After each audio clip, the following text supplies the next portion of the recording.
The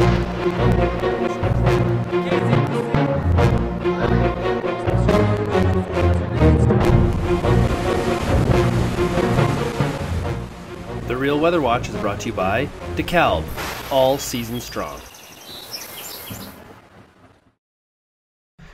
We're joined right now on RealAgriculture.com by Drew Lerner. He is the owner of World Weather Incorporated and based in Kansas City. Welcome today, Drew.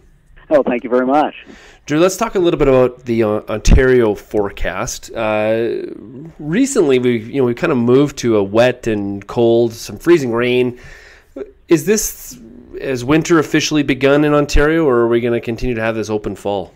Well, I think we're on the cusp of change here. We've had a pretty pleasant autumn in some places in Canada, but certainly the eastern areas have seen their share of wet weather. And what's going to happen here is we're going to see a lot of mixed weather as we go through the month of December. I think we'll kind of bounce around a little bit. We're going to see some warmer than normal days. We're going to see some cooler conditions as well. I think we'll probably start with a cooler bias. We've got a big storm system that likely will impact a part of the region as we go through the end of this week, actually, before we even get into the first days of December, and will likely lay down some more moisture across the region, making sure we're good and wet. But we will see a trend change take place as we move into the first part of December, where the source of air will be coming from the west and northwest, and that should be bringing some drier air back in across the region and should help to shut off some of the more frequent precipitation that has impacted some areas, certainly southern parts of, or I should say southeastern Ontario, and southernmost parts of Quebec have certainly seen their share of moisture for the past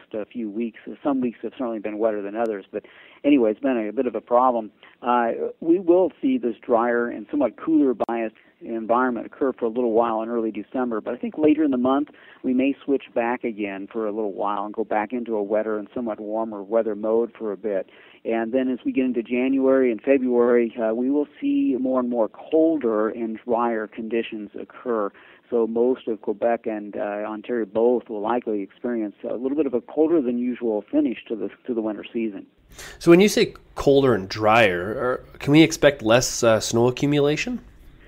I think that is a possibility in the second half of winter. The snowfall will be less than usual, but with that said, there'll be plenty of cold air around, so what snow does fall will likely still be around for a fair amount of time. So it's not going to be that we're going to find ourselves snow-free.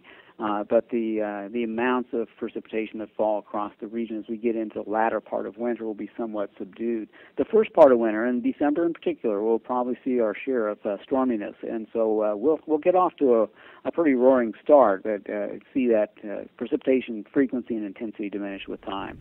Yeah, like a lot of producers this week are trying to stay ahead of some of this wet weather by getting some of their fall tillage done, and it's kind of a race against the clock, it appears. Yes, I think that's right, and it's been ongoing for an extended period of time.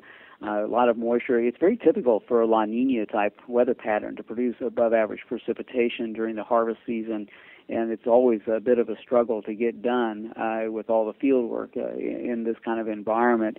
And the sad thing is that it does get better, but it's always so late in the year, and there's always quality issues that had to have been dealt with during the harvest season, and I think we've seen the same thing here again this year.